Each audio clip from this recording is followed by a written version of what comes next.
Assalamualaikum warahmatullahi wabarakatuh. Saya Ratu Bilkis Matika RO.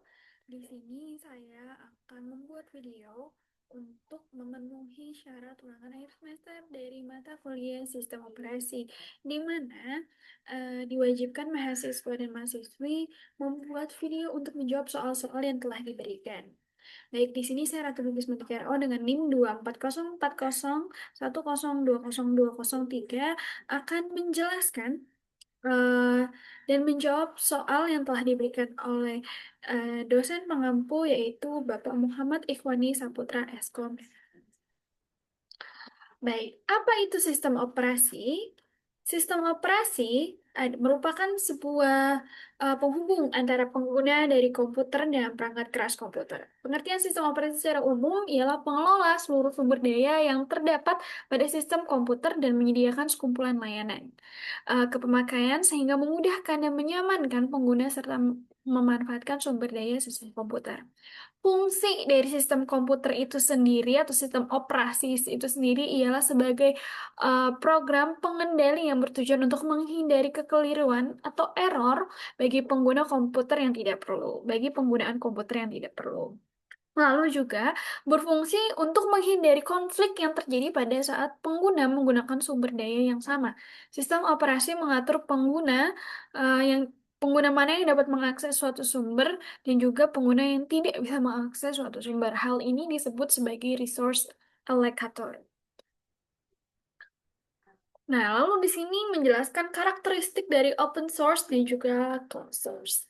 Kita kenalan dulu pada open source. Open source ini adalah sebuah lisensi perangkat lunak yang menggunakan kode sumber perangkat lunak untuk diakses, dibaca, dan dimodifikasi oleh siapa saja. Kode karakteristik dari open source itu sendiri adalah kode sumber perangkat lunak dapat diakses, dibaca, dan dimodifikasi oleh siapa saja. Tidak ada batasan dan tidak ada hal tertentu. Lalu perangkat lunak dapat digunakan, disebarkan, dan dimodifikasi secara bebas. Lisensi open source biasanya mengizinkan pengguna untuk menggunakan dan menyebarkan perangkat tanpa biaya. Lalu, contoh lisensi open source itu adalah GPL, General Public License, atau MAT License, APK License, dan contoh sistem operasi dari open source ini ada Linux, Ubuntu, dan Fedora. Lalu, untuk closed source, itu adalah sebuah lisensi perangkat lunak yang tidak memungkinkan kode sumber perangkat lunak yang diakses. Jadi, kalau open source, itu bisa siapa saja membuka dan juga memodifikasi, sedangkan untuk closed source ini itu dibatasi. Untuk closed source itu sendiri dia dibatasi dengan karakteristik kode sumber perangkat lunak itu tidak dapat diakses oleh siapa saja. Lalu perangkat lunak hanya dapat digunakan dalam bentuk yang telah dikompilasi atau executable. Lalu lisensi ini biasanya membatasi hak pengguna, penyebaran, dan modifikasi perangkat lunak. Contoh lisensinya dari closed source itu biasanya property license, end user, license agreement, atau EULA. Contoh sistem operasi closed source itu adalah Windows, macOS, atau iOS. Nah, skema dasar sistem komputer di sini ada gambarnya, skema dasar sistem komputer. Di sini adalah memory main storage. Lalu di bawahnya ada memory controller. Di sini terbagi-bagi controllernya masing-masing. Di mana di sini ada namanya CPU atau Central Processor. Lalu di kontrol masing-masing ini terdapat disk, drum, tab, printer, card reader, dan lainnya. Ini merupakan output. Baik, boleh dijelaskan di sini. Apa itu main storage atau memory?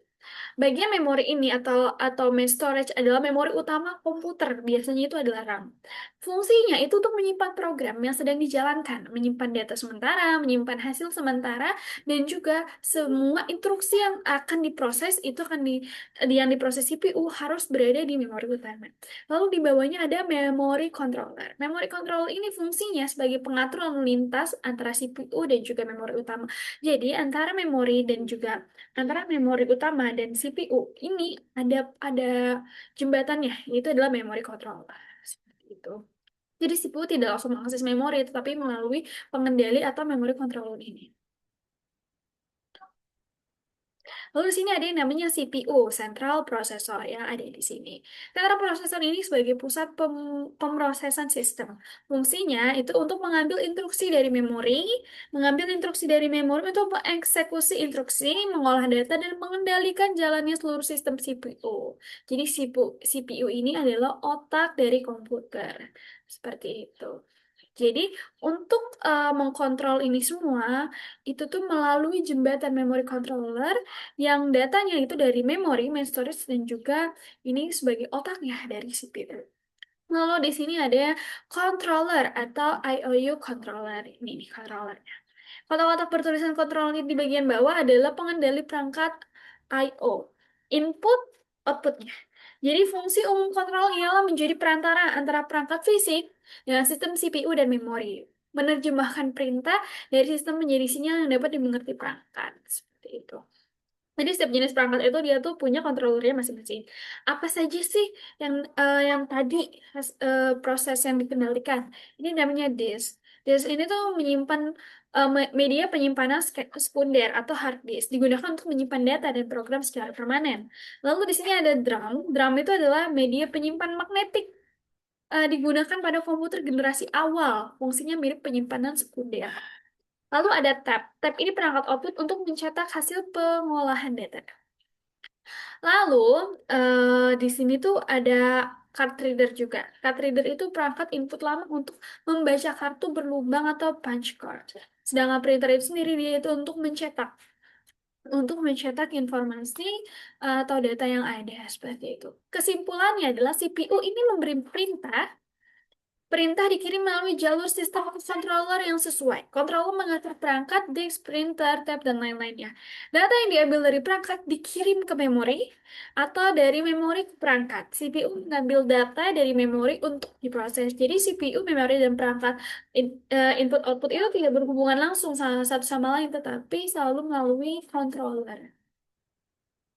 Baik, di sini soal nomor 4 adalah perangkat input output dan memori beserta perangkatnya. Oke. Nah, perangkat input itu alat yang digunakan untuk memasukkan data atau perintah ke dalam komputer. Contohnya itu adalah keyboard, ada mouse, ada scanner, mikrofon, webcam, dan card reader.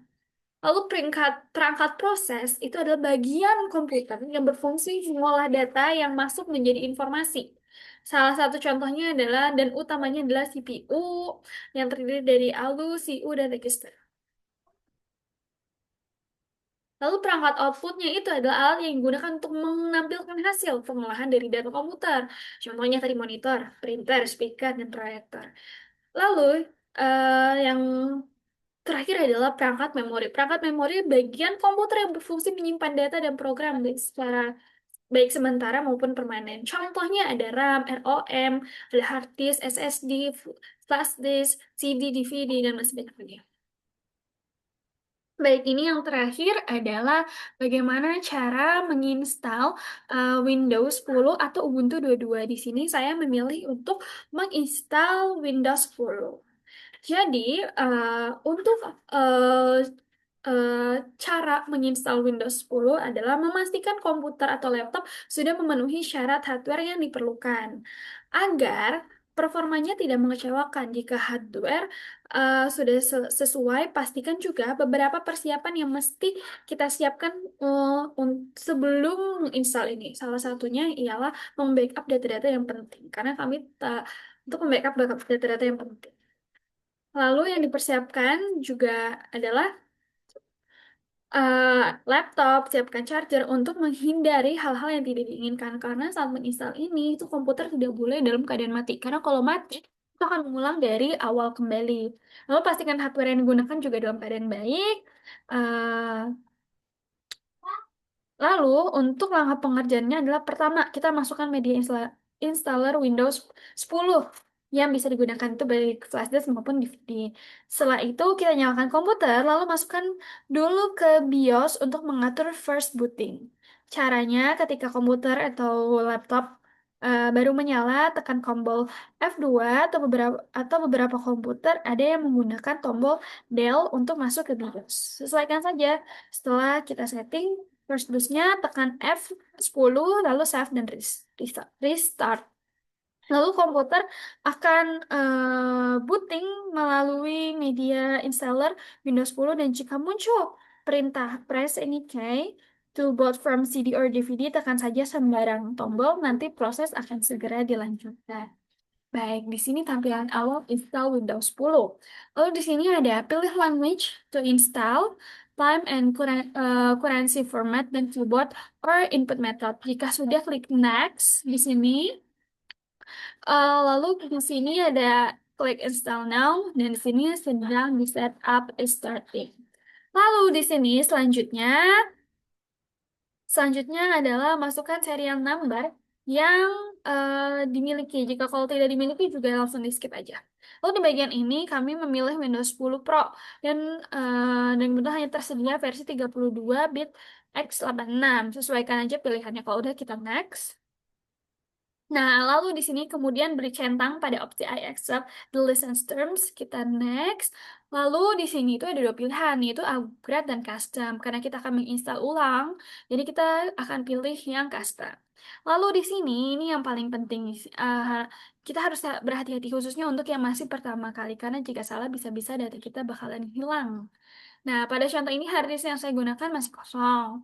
Berarti tidak saya bebas membagi-bagi space-nya. Saya menyarankan biasanya itu dibagi minimal dua partisi. Yang pertama untuk drive C, biasanya untuk sistem. Yang kedua drive D, bisa digunakan untuk menyimpan data-data pribadi. Gitu. Lalu di sini jika sudah kita atur partisinya, pilih partisi yang kita jadikan lokasi untuk sistem Windows-nya. Kalau sudah, ini akan di restart. Nah, lalu di sini adalah kita memasukkan produk number-nya, produk key-nya. Kalau misalkan ada, boleh dimasukkan dan dalam proses ini komputer tuh mungkin akan beberapa kali restart, dibiarkan saja. Kemudian masukkan serial number jika diminta. Jika belum punya, klik saja do this later yang di bagian sini. Oke, terus kalau sudah kita pilih yang I own it, lalu selanjutnya kita buat akun, kita masukkan username, password, dan juga HIN-nya untuk mengingat kita jika kita lupa password. Kalau sudah kita next, lalu nanti komputer itu akan ke restart dan akan menjadi black seperti ini dulu, hitam seperti ini dulu. Itu yang menandakan kita telah berhasil menginstal Windows 10 di komputer atau di laptop kita. Nah, tampilan Windows 10 nanti akan seperti ini. Baik, mungkin untuk menjawab soal ulangan akhir semester dari mata kuliah sistem operasi, cukup sekian dari saya. Kurang lebih mohon maaf. Wassalamualaikum warahmatullahi wabarakatuh.